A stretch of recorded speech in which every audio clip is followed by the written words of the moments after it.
सीधा आइए, कुर्स्क हमले में एफएसबी की बिल्डिंग को नुकसान पहुंचा है। ब्रेक करिए इस वक्त की बड़ी खबर। यूक्रेनी ड्रोन ने एफएसबी बिल्डिंग को किया हिट। राहुल नॉर्मल ब्रेकिंग और शॉट दिखाइए। यूक्रेनी डिफेंस मिनिस्ट्री का बड़ा दावा, इसके शॉट्स भी हैं।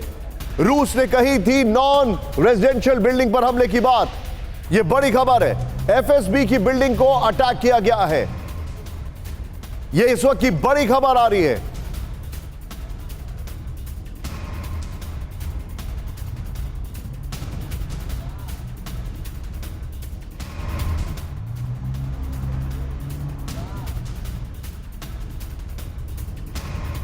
एक और बड़ी खबर आ रही है राहुल, उसके बाद तैयार रखिएगा। 3 breaking 3 shot.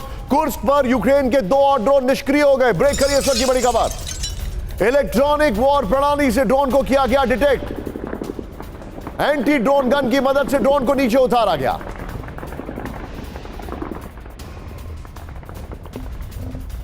Kursk governor Roman स्टोरोवाइट का दावा, यह बड़ी खबर आ रही है।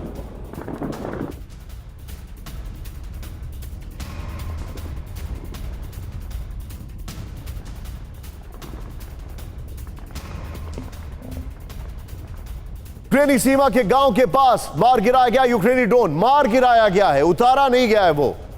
यह बड़ी खबर है। रूस के अंदर बड़े हमले। सीधे आइए राहुल, इसके की ग्राफिक्स हम जरा तेजी से दिखाएंगे। ये इसी के साथ की ग्राफिक्स दिखाएंगे, उसके बाद तीनों ब्रेकिंग 3 शॉट तैयार रखिएगा। रूस के अंदर बड़े हमले। 4 सितंबर 2023, 72 घंटे में दूसरी बार कुर्स्क पर अटैक किया गया है। न्यूक्लियर प्लांट पर अटैक किया गया है। सीधे आइए जरा, ये देखिए जो जानकारी मैं आपको दिखा रहा हूं। फिर 4 सितंबर 2023, 72 घंटे में दूसरी बार कुर्स्क न्यूक्लियर प्लांट पर अटैक। 1 सितंबर 2023 कुर्स्क में रूस के न्यूक्लियर प्लांट पर ड्रोन हमला। 1 सितंबर और 30 अगस्त 2023 स्कोव मिलिट्री एयरबेस पर ड्रोन हमला। 5 दिसंबर रूस के एंगल एयरबेस पर हमला किया गया। 4 अगस्त सेवेस्तोपोल वॉरशिप पर हमला किया गया। राहुल तीनों ब्रेकिंग 3 शॉट दिखाइए। कुर्स्क पर मेजर अटैक किए गए हैं। न्यूक्लियर प्लांट पर अटैक किया गया है। 2 ड्रोन जो है वो निष्क्रिय कर दिए गए। उसके बाद भी ड्रोन अटैक हुआ था। ये तीनों ब्रेकिंग 3 शॉट प्लीज स्क्रीन पर दिखाइए जरा। ये इस वक्त की बड़ी खबर आपके सामने आ रही है।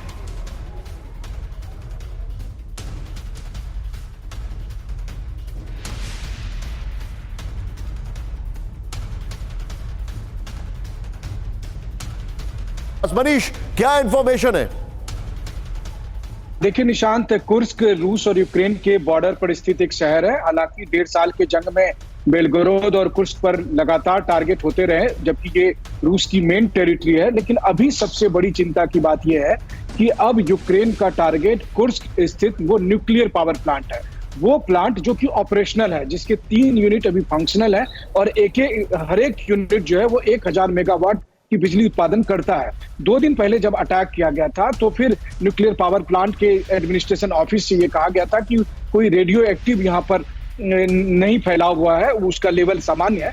लेकिन आप सोचिए कि अगर मुख्य रिएक्टर तक ये पहुंचने में कामयाब हो जाता है किसी ड्रोन के जरिए, क्योंकि अभी तो रूस के एयर डिफेंस सिस्टम ने मार गिराया, लेकिन अगर रिएक्टर पर इस हमला करने में कामयाब होते हैं तो कितनी बड़ी तबाही होगी। और ये तबाही केवल रूस में नहीं होगी, ये तबाही यूक्रेन में भी होगी, आसपास में यूरोप के देशों में होगी, और सबसे बढ़कर क्रेमलिन का जो एक रेड लाइन है वो रेड लाइन फिर वायलेट होगा। मनीष, मुझे तो समझ में नहीं आ रहा क्रेमलिन अपनी रेड लाइन को कितना ज्यादा रेड करता जा रहा है। कब वो वायलेट होगी, कब क्या होगा, ये बहुत ही अपने आप में एक सवाल बन गया है। सीधे आइए जंग चतुर्वेदी सर के पास Rahul, with that first wall और वो जो ब्रेकिंग का कॉम्बिनेशन है। सर मैं आपसे जानना चाहूंगा, ये बहुत बड़ा सवाल है, यूक्रेन का इंटेंट क्या है इस युद्ध में?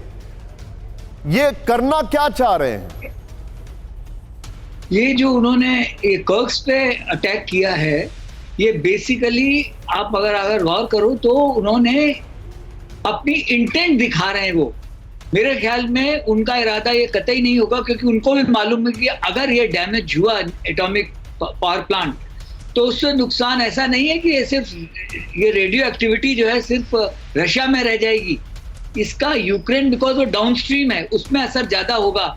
रोमानिया पे असर होगा, बुल्गारिया पे असर होगा, ये जितने कंट्रीज हैं उसके आसपास उनका नुकसान होगा। और आप ये याद रखो, नेटो भी ये नहीं चाहता है कि रशिया में, उन्होंने डिफेंसिव इक्विपमेंट दिया है वो इनको, लेकिन जो, और इसमें एक तो ये चीज बड़ी गौर करने वाली। दूसरी चीज जो है, आपने एक खबर दी कि 2 उनके निष्क्रिय किए गए। बेसिकली लेजर गन का यूज हो रहा है। अब जो है ये सिर्फ इलेक्ट्रोमैग्नेटिक स्पेक्ट्रम से ही उड़ाए जा सकते हैं, बिकॉज ये इतने छोटे की रेडार पे ये आते नहीं है जो ड्रोन है। तो ये रशियंस जो हैं अब इसको, जैसे उन्होंने पहले हामास को डिस्ट्रॉय कर दिया, अभी इसको वो डिस्ट्रॉय कर देंगे।